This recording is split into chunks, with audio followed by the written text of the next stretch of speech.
Some more news going on when it comes to Israel. There's been a lot of reporting out there what's been happening in Gaza. I think it's close to over 25,000 civilians. Israel's claiming close to 9,000 Hamas militants, a number that is very much disputed by the Palestinians.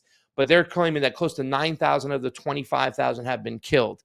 And you bet that's going to be a high number if Israel's reporting that. So you can make your own decision on what you think is what. But this war seems to be continuing to get out of hand. And I think one of the main goals of what Israel is trying to do so hard is to pull America completely into it. Now, don't get me wrong. Right now, we support Israel across the board. Obviously, we fund the Iron Dome. We give them more money when it comes to weapons more than anything.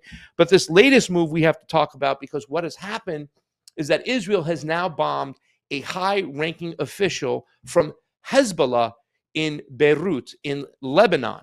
So this is something that's very, very concerning right now, because if they continue to do this, what they're continuing to try to do, if you remember the USS Liberty, and that was in 1967 when Israeli ships tried to bomb and sink a U.S.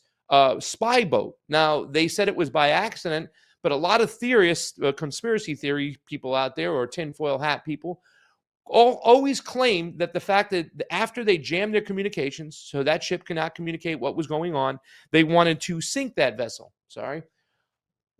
They wanted to sink that vessel, and they were going to try to then pull America into the war. If they sunk that vessel, they can blame Egypt, and now America will come in, the strongest military in the war, military in the world, and back them. That's what they're trying to do over here. They're not really trying to end it. They're trying to expand the war. We already see what the United States is doing to back Israel in the Red Sea when it comes to the Houthis in Yemen. So now they're trying to do more of the same. So Israel is escalating the war by assassinating this Hezbollah leader. And you can see right here, this is from the Times of Israel. Senior Hezbollah commander killed in alleged Israeli strike as the border tensions mount. And this was Wassam al-Tawil, a commander of the terror group's elite Radwan force, was killed in the Lebanese town of Majdal Salm when a missile slammed into the SUV he was in, according to the Lebanese security sources, and a strike that analysts said represented a significant blow to the Iran-backed group. Now, the crazy thing is that when you talk about Hamas is a faction of the Muslim Brotherhood, which came out of Egypt, I believe, a long time ago. It's not a Shia group. Hezbollah is predominantly Shias in Iran.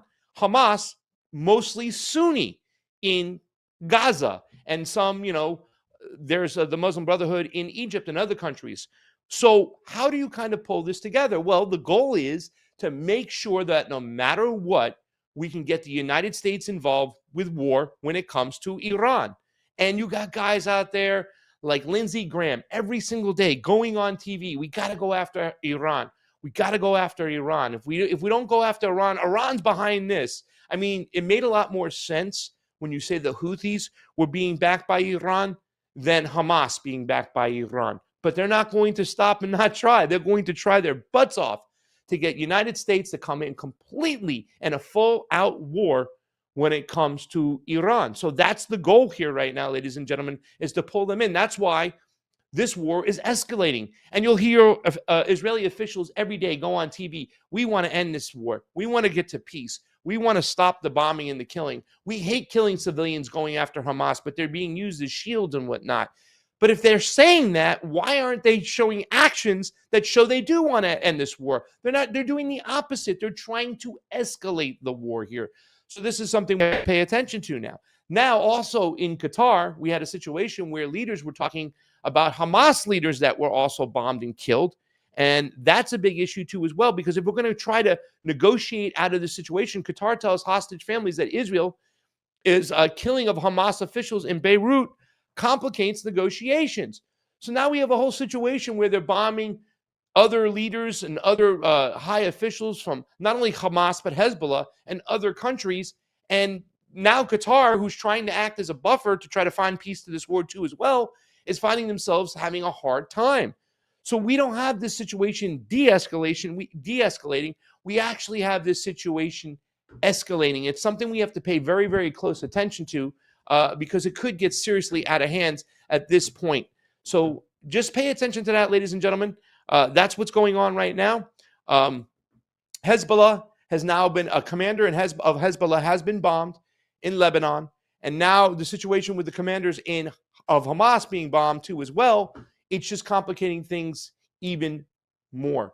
So that's what we have going on, ladies and gentlemen. The situation is not getting better. It's actually getting worse. We need to continue to watch this. We have to continue to watch what's going on in the Red Sea.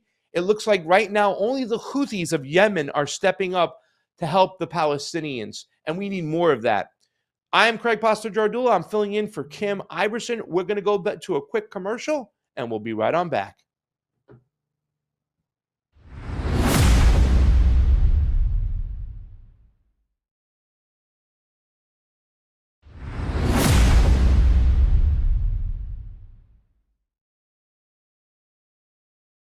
Our last segment of the day here, ladies and gentlemen. So, I used to talk about Epstein quite a bit on my channel back in the day. And quite some time ago, we would talk about Epstein's relationship with certain leaders out there, certain heads of state. One of those leaders was Ehud Barak, the ex-Israeli prime minister. And I think it's kind of interesting when you look at this situation too as well, because there's been a lot of talks on this show that Kim Iverson, she had Alan Dershowitz on not too long ago. And she had questioned Alan Dershowitz, right, about his knowledge,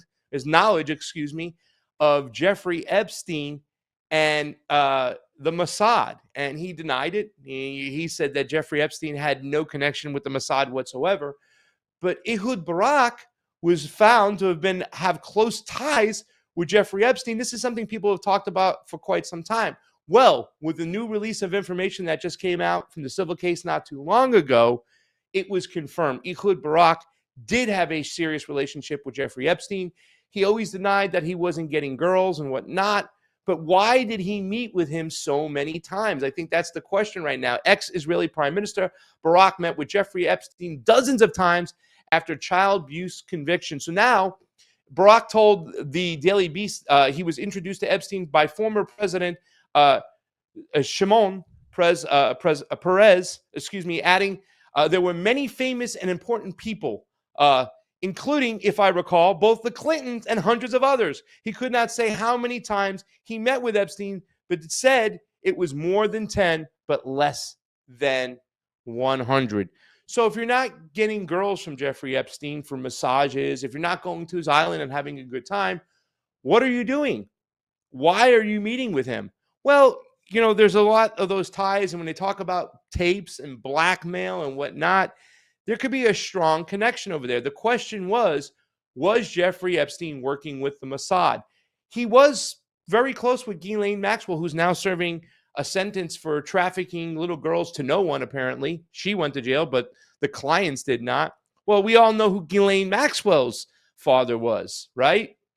Mr. Maxwell, who had many ties to the Mossad. So, I mean, it just seems like this is all coming to fruition at this point right now. Cat is out of the bag.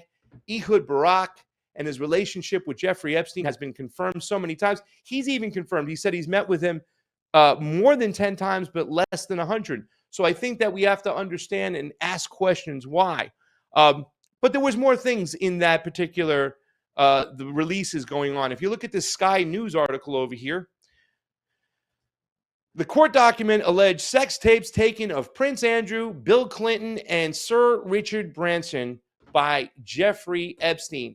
I think that's what a lot of people are talking about more than anything, these tapes. We saw pictures, we saw videos when the FBI went into Epstein Island, grabbing what appeared to be disc tapes and whatnot.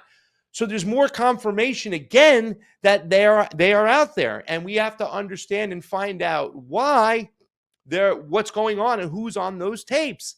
So I think this is just going to confirm what we already know, that we want to find out more information when it comes to these tapes and see who's on there. But it definitely appears that Epstein had a relationship with Ehud Barak.